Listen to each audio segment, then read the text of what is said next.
Frans Timmermans. Frans Timmermans doesn't need an introduction, but he is obviously the executive vice president of the European Commission. He is the personification of climate action at scale.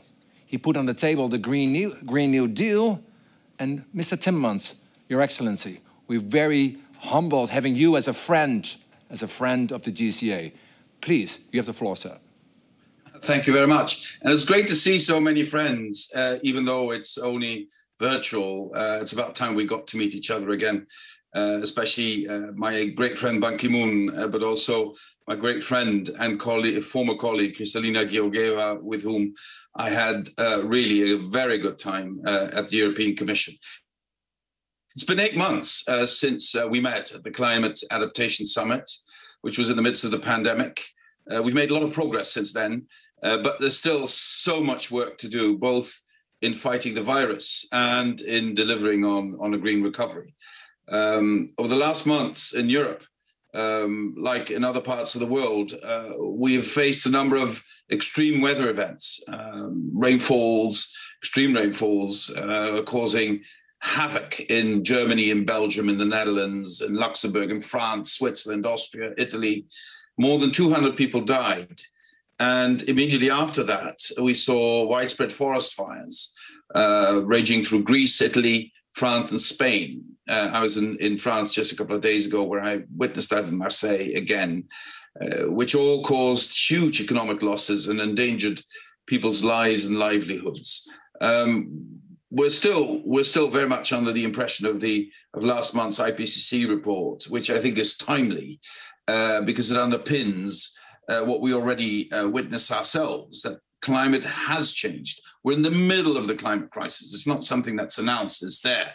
The climate is changing more rapidly and at a much larger scale than we previously anticipated. And in my more somber moments, I really worry about the geothermal effects on our marine environment and about what's happening at our poles and in Greenland. So I think we can say that the European Union has taken a couple of steps in the right direction over the last couple of months. Just before the summer, we published a comprehensive set of climate and energy policy proposals, which aim to get us to a reduction of greenhouse gas emissions by 55% by 2030 and help us to reach climate neutrality by 2050.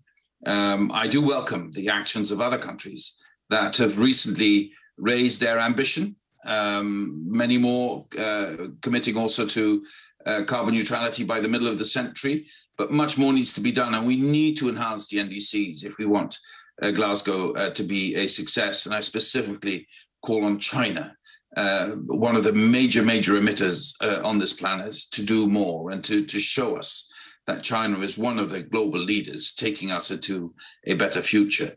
We need more people, more countries to join this race to zero. But we also need more solidarity. That is quite clear. And I would just like to echo the words of President Tshisekedi on this.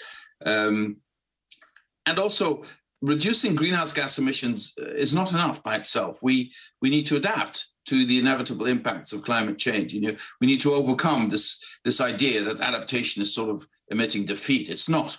Adaptation and mitigation are two sides of the same coin. In February, the Commission adopted a new EU adaptation strategy. I think it's ambitious. It increases our commitment to making adaptation smarter, systemic, and much faster.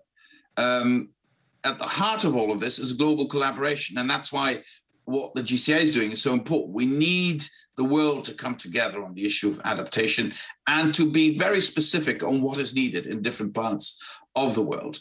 We want to intensify our work with partner countries and support adaptation solutions that are easily implemented and accessible to countries around the world. Some things are very difficult, but some things are easy and just need investment and just need the technology to get it to work. And we especially the richest parts of the world have the responsibility to share that technology and to make sure we do come through on our pledge of the 100 billion. And here I want to call the United States to really come through on increasing the investment, which it is. and to help us reach the 100 billion that was promised, but we're still short about 30 billion today. So we still need to move forward quite quickly. Speaking of finance, we already, as EU, dedicate more than half of our international climate finance to adaptation or joint adaptation and mitigation measures. And we also encourage others to do the same. I think we're getting ready for Glasgow now. And I would like to call on other countries to commit to the highest possible level of ambition. It's what our people need, it's what our people want, and we need to do it now. Let me end by thanking everyone for organizing this important meeting today. And I want to echo something Kristalina said before me. You know, in this, I don't think humanity has been faced ever before with the need to transform so quickly.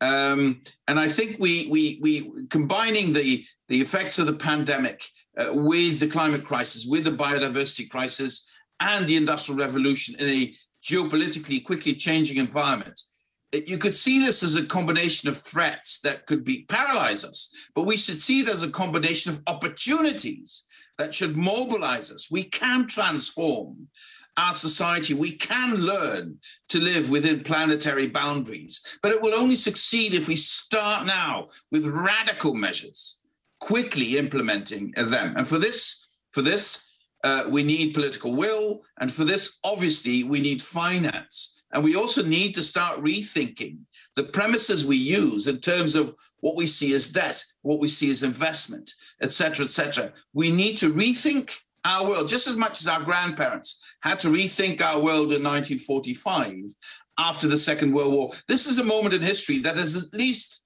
as transformational as that moment. And we should rise to the occasion and set our instruments in the right direction to make this happen and make this happen soon. Thank you very much.